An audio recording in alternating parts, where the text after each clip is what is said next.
자, 오늘은 마라나타라는 제목으로 함께 말씀을 나누겠습니다. 어느 나라나 고유의 인사말이 있습니다.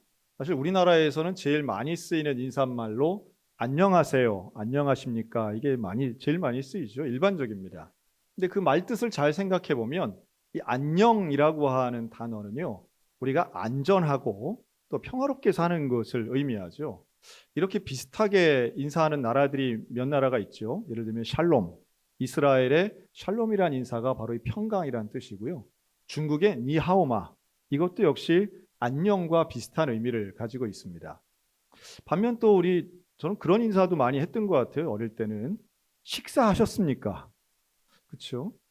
그리고 어느 순간부터는 그거보다는 조금 더 또 다른 인사법도 많았던 것 같습니다. 길에서 만나시면 어디 가세요? 라고 인사처럼 물어보는 경우들도 있습니다. 생각해보면 왜 우리는 그런 말을 쓸까? 식사하셨습니까는 분명히 배고프던 시절에 어려움과 우리의 관심이 어디에 있는가를 보여주는 거고요. 또 전 세계적으로 영어 문화권에서 제일 많이 쓰이는 인사말이 있죠. 아침에 만나면 굿 모닝이란 말이 있습니다. 이 영국에서 나온 말인데요. 왜 이들은 좋은 아침, 그래서 이제 해외 생활하시고 온 분들이 그걸 써서 뭐 기업에 가서도 뭐 좋은 아침 이렇게 인사하는데 좀 어색하죠. 근데 왜 영국인들은 그런 인사를 했을까요? 여기에 대해서 뭐 여러 가지 이야기는 있지만 제 마음에 드는 건 그거예요. 영국은 워낙 날씨가 안 좋아서 1년의 절반 이상이 우중충하고 뭐 우울합니다. 그런데 어느 날 햇빛이 쫙 비치면 야, 오늘 참 날씨 좋네. 이걸 참 오늘 좋은 아침이라고 표현하고 그것이 인사말이 됐다라고 하는 해석을 전 좋아하는데요. 여기에는 사람들이 어디에 관심이 있고 무엇을 좋아하고 무엇을 원하는가가 있다는 겁니다. 예를 들어 우리나라 사람들이 안녕하세요라고 말하는 거는 뒤집어 생각하면 그만큼 불안정하고 외세 침략도 많이 받아서 평화가 깨지고 불안했던 적이 너무도 많았던 거죠. 그래서 우리는 안녕한 것, 어제나 오늘이 같고 내일이 예상되는 그런 평화와 안정을 그 어느 때보다도 중요시 여겼다라고 볼 수 있습니다. 종교성이 강한 인도 같은 경우는 나마스테 이런 인사는요, 내 안에 있는 신이 당신 안에 있는 신에게 인사합니다, 절합니다, 이런 뜻이라고 하더라고요. 이런 것처럼 인사법을 잘 봐도 이 나라 사람들이 뭘 중요하게 여기는구나 하는 걸 알 수 있는데요. 초대교회 교인들은 뭐라고 인사했을까요? 초기 기독교인들은 이렇게 인사했습니다. 우리 옆 사람 보고 바랍니다. 마라나타. 한 번만 더요. 반대쪽 마라나타. 이게 무슨 뜻일까요? 나의 주인이여, 나의 주여 오시옵소서. 마란아타라고 하는 말입니다. 그래서 나는 내 주인이 오시는 것을 기다립니다. 나는 그것을 믿습니다. 그리고 오늘 나오는 요한계시록 마지막 절에 나오는 말씀도 같습니다. 주 예수여 어서 오시옵소서. 왜 이걸 인사말로 썼을까요? 만날 때마다 마라나타 마라나타 한 거예요. 제가 군대에 있을 때는요, 이런 군인들의 구호가 다 똑같은 것 같아도 조금씩 다릅니다. 충성, 통일 이런 거 있지만 부대명, 이기자, 백골도 있고요. 그런데 또 PX에서 근무하시는 우리 단기사병들은 친절, 봉사 이런 거 했었던 기억이 납니다. 그러니까 그 외치는 구호 인사말은 사실은 그 시대의 가장 중요한 가치죠. 초대교회 교인들이 마라나타라고 얘기한 것은요, 분명한 이유가 있습니다. 우리 힘들고 어렵지만 지금 온갖 고통과 고난 가운데 있지만 우리는 소망이 있다는 거예요. 누가 소망인가? 다시 오실 예수님이, 내 인생의 구주 되시는 그 예수님이 내 인생의 소망입니다. 우리 이거 잊지 맙시다 라고 하는 의미로 마라나타 마라나타 한 거예요. 피해서 카타콤베에 들어가 있을 때도, 또 형제들이 순교를 당해서 슬픔에 빠졌을 때도 이들은 정말 예수님이 금방 오실 줄 알았습니다. 왜냐하면 예수님 말씀하셨으니까, 약속하셨으니까요. 재림에 예수님이 금방 오실 줄 알았어요. 생각보다 길어지는 거예요. 예수님 빨리 안 오시는 거예요. 한 달, 1년 지나도 안 오시는 거예요. 여기에 대해 사람들이 불평하기도 합니다. 궁금해하기도 합니다. 베드로후서에 보면 이렇게 말씀해요. 주의 약속이 어떤 이에게는 더디다고 생각할지 모르지만 아무도 멸망치 않고 다 회개하기에 이르기를 원하시기에 하나님의 때가 아직 오지 않았다고 설명하고 있습니다.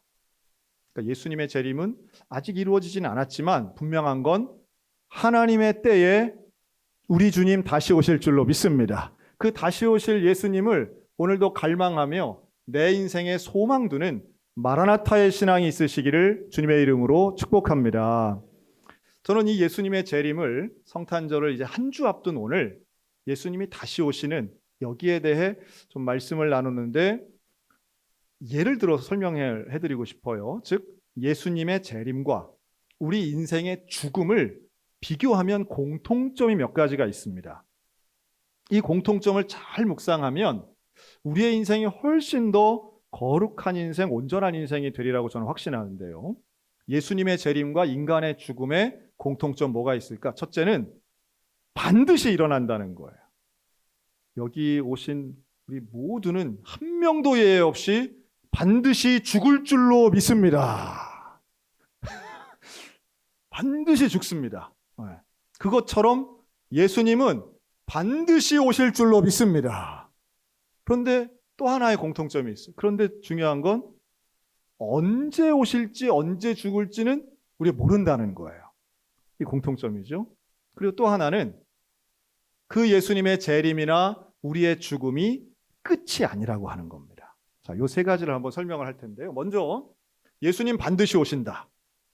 우리의 죽음을 한번 예를 들면 이렇게 말씀드릴 수 있습니다. 여러분, 우리가 죽는다는 건 어떻게 알 수 있나요? 좀 신기하죠? 여기에 대해서는 종교, 문화 아무런 상관없이 인간이 자기가 죽는다는 거에 대해서는 의심하는 사람은 못 본 것 같아요. 그 근거가 뭘까요? 왜 우리는 자기가 앞으로 언젠가 될지는 모르지만 죽을 거라고 이렇게 확신을 하고 있습니까? 다른 건 다 의심하면서, 다른 건 하나도 안 믿으면서 왜 그건 그렇게 믿을까요? 그 믿는 근거는 저는 하나라고 생각해요. 다른 사람들이 다 죽으니까, 인간이 예외 없이 죽으니까 자기도 죽을 거라고 생각하는 것 아니겠습니까? 이건 아주 중요한 합리적 생각입니다. 다른 사례들을 봤을 때 예외가 없으면 그걸 믿는 거예요. 그렇죠? 자, 성경도 역시 마찬가지예요. 예수님의 재림이 왜 일어나는가? 우리가 성경을 믿는다고 전제할 때 할 수 있는 이야기이긴 하지만 성경에서는 예수님에 대해 여러 가지의 말씀을 담습니다. 구약 성경에선 예수님이 오실 거야. 신약 성경에서는 예수님이 탄생하실 거야. 또 예수님이 이 땅에 태어나셔서 공생애를 사시는데 고난당하시고 십자가에 죽으실 거야. 또 예수님이 죽으신 후에는 3일 만에 부활하시고 부활하신 후에는 하늘로 승천하십니다. 이 모든 게 성경에 기록되어 있는데 예수님에 대한 이 모든 성경의 기록이 다 성취되고 이루어진 줄로 믿습니다. 단 하나만 아직 이루어지지 않은 거예요. 그게 뭘까요? 예수님의 재림입니다. 자, 그렇다면 모든 게 다 이루어졌고 한 가지만 이루어지지 않았다면 그 한 가지가 앞으로 이루어질 거라고 믿는 게 합리적인 생각이라는 거예요.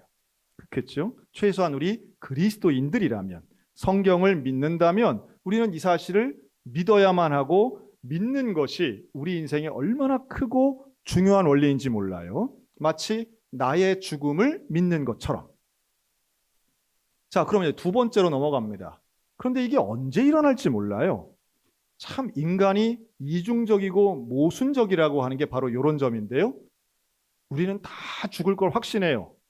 그런데 또 하나를 100% 확신하는 게 있습니다. 그런데 오늘은 아니야. 이러고 사는 거예요. 참 신기하죠? 왜 오늘은 아닙니까? 오늘이 아니어야 할 이유는 없습니다. 인간은 누구나 죽는다면 언제나 죽을 수 있습니다. 자, 우리 옆 사람 보고 당신과 나는 시한부 인생입니다. 네, 뭐 실제로 질병 때문에 이런 시한부 판정 받으신 분들한테는 혹시 기분 나쁘실 수는 있겠지만 우리 인생의 보편적인 원리예요. 우린 다 시한부입니다. 다만 언제가 끝나는 시간인지를 모르고 살아갈 뿐이고 외면하고 살아갈 뿐인 거죠. 언제인지 몰라요. 그러나 분명한 건 그 날짜가 있어요. 있는 것을 없는 척하는 건 무책임하고 어리석은 일입니다. 그런데 있는 것을 인정하는 삶은 분명히 달라집니다. 예수님이 재림에 대해 설명하시면서 열 처녀 비유를 말씀하신 적이 있습니다. 그런데 이 열 처녀 중에 5명은 지혜롭고 5명은 어리석죠. 근데 그 어리석음과 지혜의 차이가 뭔가 하면 깨어 있느냐라고 하는 거예요. 근데 이 열 처녀는 신랑이 오신다는 건 10명이 다 알고 있어요. 다만 언제 올지를 정확하게 몰랐던 거죠. 그런데 깨어 있는 것은 안 자고 깨어 있는 것도 중요하지만 등잔에 기름을 준비하는 것도 너무 중요한 일이었던 거예요. 그래서 그 결혼잔치에 혼인잔치에 참여할 수 있느냐 없느냐가 준비해서 깨어 있느냐 그렇지 않느냐의 차이였던 거예요. 모르는 게 아니에요. 우리가 예수님의 재림을 아는 것에서 그치면 안 됩니다. 깨어서 기다려야만 하는 거예요. 준비하고 기다려야 되는 거예요. 그런데 이 깨어서 기다린다는 게 과연 어떤 의미인가? 우리 인생에 이게 과연 어떤 모습일까 생각해 보면 결국은 나의 죽음과 밀접하게 연관되어 있다는 걸 알 수 있습니다.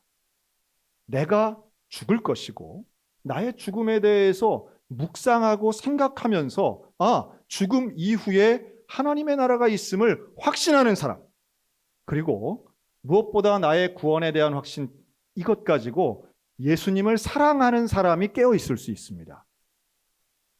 여러분, 예수님 사랑하면 예수님 빨리 보고 싶습니까? 천천히 보고 싶습니까? 영원히 안 보고 싶습니까? 예수님 사랑하면 빨리 보고 싶은 게 당연한 거죠. 그러니까 주 예수여 어서 오시옵소서라고 기도하잖아요. 다만 우리가 살아있는 이유는 하나님의 사명 때문에 살아있는 것인데, 만약 예수님의 재림이 혹은 나의 죽음이 내일이라고 한다면 여러분, 오늘 우리의 삶은 그냥 이대로 갈까요? 조금 달라질까요? 예수님의 재림을 갈망하는 사람의 인생은 분명히 달라집니다. 나의 죽음을 잊어먹지 않고 묵상하고 또 생각하고 진지하게 받아들이는 사람은요, 지금처럼 살지 않을 겁니다. 왜요?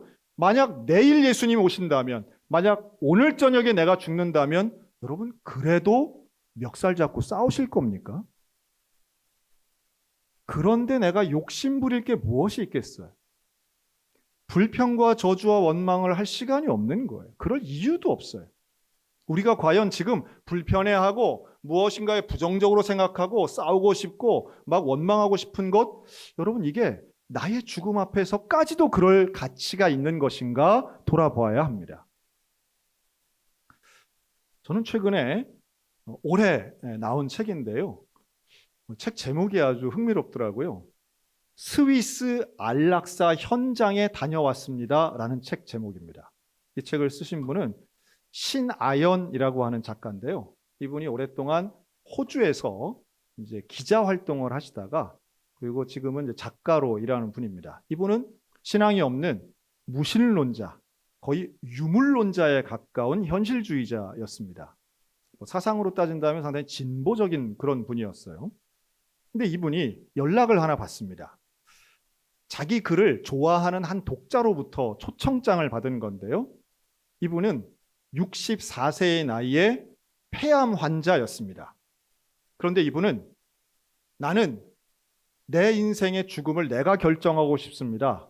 나는 며칠 2021년 8월 달에 나는 안락사가 합법인 스위스에 가서 안락사를 스스로 하려고 합니다. 내가 초청장과 비행기표를 보내드릴 테니 스위스로 오셔서 나의 마지막을 기록해 주세요 라고 하는 부탁을 이 신하연 작가에게 합니다. 참고로 안락사는 존엄사와는 제가 조금 구별해서 사용하는 어휘이기도 합니다. 안락사와 존엄사가 어떻게 다른가? 여러분, 우리가 지금 몇 년째 해피엔딩 프로젝트 하잖아요. 그래서 연명치료라든가 혹은 삽관치료라든가 이런 불필요한 의학의 도움을 받아서 생명을 연장시키는 것을 우리가 일정 나이가 지난 다음에는 하지 않는 것에 대해서 제가 계속 말씀을 드렸습니다. 이것은 의료적인 도움을 받지 않고 자연스러운 죽음을 맞이한다라고 하는 측면에서의 존엄사라고 할 수 있고요. 안락사는 그게 아니에요. 안락사는 자기가 죽는데 의료적인 도움을 받습니다. 그래서 실제로 약물이나 가스를 자기 몸에 투여해서 즉시로 죽게 하는 것이 안락사입니다. 물론 고통이 없는 죽음이기도 하죠. 근데 이 안락사는 우리나라에서는 불법입니다. 전 세계적으로는 많은 논란이 있고 이게 합법인 나라들이 있는데 그 중에 하나가 바로 이 스위스입니다. 그러니까 이 안락사와 존엄사는 조금 다른 거예요. 근데 여기에 대해 우리 한국인으로서 스위스에 가서 안락사를 통해 죽은 분이 현재까지는 3분 계시는데요. 그 중에 한 분이 이분인 거예요. 그래서 이 초청장을 보냈고 신하연 작가가 이걸 받고 모르는 사람이긴 하지만 자기 글을 좋아하고 또 이 신하연 작가도 안락사에 대해 상당히 호의적인 사람이었습니다. 그렇지, 내 죽음, 내 인생 내가 결정해야지. 그러니 죽는 것도 마지막 날짜 시간 내가 정해서 죽는 게 근사해. 뭐 이런 생각을 가진 거죠. 지금 대한민국 국민 중에 안락사에 찬성하시는 분이 상당히 많습니다. 제가 볼 때는 안락사와 존엄사를 혼동하기 때문이라고 저는 보고 있습니다. 어쨌든 2021년 8월이 되어 스위스로 갑니다. 비즈니스석에 초청되어서 여기에 친구들을 포함해서 9명이 모입니다. 스위스에서는 이 사람의 현재 상황, 또 개인의 의견서 이런 것을 받아서 안락사를 허용하게 됩니다. 스위스 안에서 합법적으로 안락사가 이루어지는데요. 어떻게 이루어지는가 하면 병원 침대에서 몸에 들어가면 즉각 죽는 약물을 링거처럼 연결합니다. 그리고 마지막 순간 밸브를 본인이 열게 합니다. 그러니까 이 안락사를 당하시는 분들은 질병은 있을지라도 스위스까지 20시간 넘게 비행기를 타고 갈 수 있고 가서도 4박 5일 동안 밥 먹고 술 먹을 수 있는 건강이 있는 분들인 거예요. 그러니까 마지막에 본인이 하는 거죠. 저는 그 호스피스 병동에서 오랫동안 일한 간호사들의 책을 본 적이 있는데요. 여러분, 사람이 마지막에 죽기 직전에 어떤 말을 제일 많이 할까요? 호스피스 병동에서 근무했던 간호사들이 기록한 책에 의하면 제 예상은 이랬습니다. 고맙습니다. 감사합니다. 사랑합니다. 뭐 이런 말 제일 많이 하지 않을까? 그건 미안합니다. 그런데 실제로 물론 우리나라 의료왕국은 좀 달라요. 우리나라는 의식 없이 마지막 기간을 되게 지내시기 때문에 마지막에 무슨 말을 하고 돌아가시는 분이 제가 볼 때는 5%도 채 되지 않으시는 것 같아요. 그렇기 때문에 여러분, 연명 의료 치료에 대해서 정말 잘 생각하셔야 됩니다. 마지막에 말을 할 수 있다는 건 참 귀한 은혜 중에 하나인 것 같아요. 그런데 어쨌든 외국의 사례이긴 하지만 마지막에 뭐라고 말을 하고 대부분 죽냐하면 국적 상관없이 문화 상관없이 제일 많이 하는 단어가 바로 엄마입니다. 엄마. 나이에도 상관없더라고요. 70, 80이 넘으신 분들도 돌아가실 때 엄마를 찾는다는 거예요. 놀랍고 신기하지만 어떤 면에서는 공감이 되는 부분이기도 합니다. 그런데 이분도 그랬던 것 같아요. 스위스에서 마지막 안락사로 자기가 밸브만 돌리면 끝나는 순간이에요. 그런데 그때 모여있던 사람들에게 말합니다. 자, 이제 내가 먼저 가겠습니다. 그랬더니 신작가를 포함한 다른 사람들이 뭐라고 질문하냐면 그럼 어디로 가시는데요? 그랬더니 이분이 그건 모르겠어요. 하지만 우리 엄마 만나면 좋겠습니다. 하고 밸브를 열고 수십 초 만에 금방 죽습니다. 자, 이 광경을 이 신하연 작가가 보고 이걸 큰 충격을 받습니다. 이 책에 그리고 돌아와서 1년간 준비해서 책을 냈는데요. 그 책의 제목이 스위스 안락사 현장에 다녀왔습니다입니다. 타인의 죽음이긴 하지만 사람이 죽는 모습을 가장 가까이에서 보며 본인이 평생토록 가지고 있던 생각이 완전히 달라진 거예요. 어떻게 달라졌느냐? 이렇게 씁니다. 죽음 앞에 무신론은 없다. 죽음 앞에 무신론은 설 자리가 없다는 거예요. 어떤 형태로든 영혼의 존재, 신의 존재를 결국 사람은 인정할 수밖에 없구나. 타인의 죽음이긴 했지만 내 죽음을 돌아옵니다. 그럼 나는 어떻게 할까? 나도 죽게 될 텐데 나의 죽음은 어떤 의미가 있을까? 고민하기 시작합니다. 잠이 오지 않아요. 내 죽음의 문제가 어떻게 하면 해결될 수 있을까? 고민 끝에 결국 이 신작가는 어디로 가느냐? 교회로 갑니다. 교회로 가서 복음을 듣습니다. 성경을 읽습니다. 놀랍게도 그 간절하게 깊은 고민 끝에 그는 몇 달 만에 하나님을 만나고 예수를 믿게 됩니다. 저는 이분의 책을 보면서 너무 놀랐습니다. 지금도 역시 21세기에도 아무리 부정하고 아무리 무시해도 죽음, 인생, 생명, 진리, 영원 이런 것에 대해 고민하면 결국 답은 복음밖에 없구나라고 하는 결론이에요. 타인의 죽음을 통해 그 사람들이 원했던 것은 안락사에 대한 우호적인 내용을 써주기를 원했지만 이 신하연 작가가 쓴 책은 결국은 안락사라고 하는 건 조력살인이라고 결론 내립니다. 안락사가 편안할 안자와 즐거울 낙자거든요. 그런 죽음은 없다는 거예요. 예수가 없이 당하는 죽음이든 내가 선택한 죽음이든 편안하고 즐거운 죽음이라는 건 존재하지 않는다는 거예요. 그것은 멸망으로 가는 자살이라는 거예요. 그러면서 예수를 믿게 된 자신의 변화를 이렇게 고백합니다. 지금 내가 만난 하나님을 1년 전에 만났더라면 그분 손에 복음을 전했을 텐데 천국으로 가는 티켓은 스위스에서는 절대로 발행되지 않는다는 것을 분명히 알려드렸을 텐데 늦은 것이 안타깝습니다 라고 결론처럼 씁니다. 어떤 면에서는 죽음에 대해 깊이 묵상하고 고민하면 결국 우리에게는 내 인생의 주인 예수님의 재림과 인간의 죽음은 끝이 아니라 그 너머에 있는 하나님 나라의 새로운 시작이고 영생의 시작임을 안다면 우리 모두에게는 이 마라나타의 신앙이 얼마나 소중한가라고 하는 말씀을 드리고 싶습니다. 예수님이 오신다면, 빨리 오시길 원하는 우리 마음처럼 예수님이 오신다면 우리의 삶은 사명에 집중하고 거룩한 인생이 될 것이기 때문입니다. 여러분, 예수님이 빨리 오기를 원하시는 마음이 있으십니까?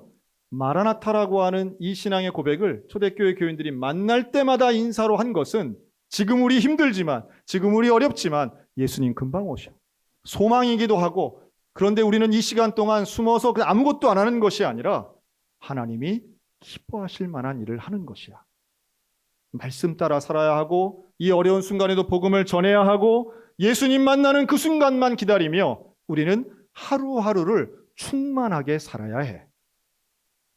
역설적이지만 죽음을 깊이 생각하고 예수를 믿으면 우리의 인생은 온전해질 줄로 믿습니다.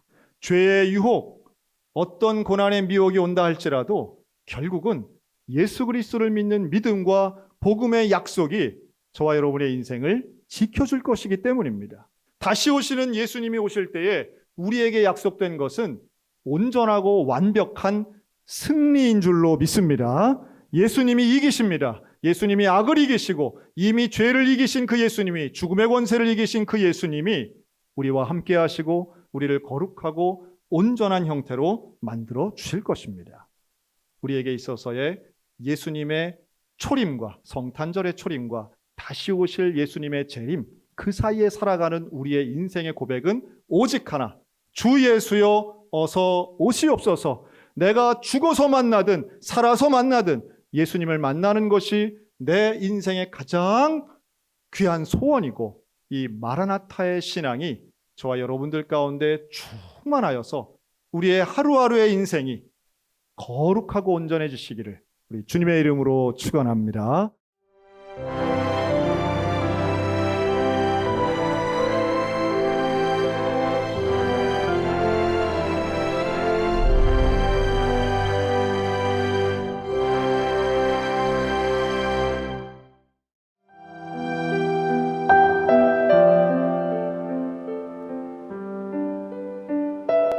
생명을 살리는 방송 강원 CBS입니다.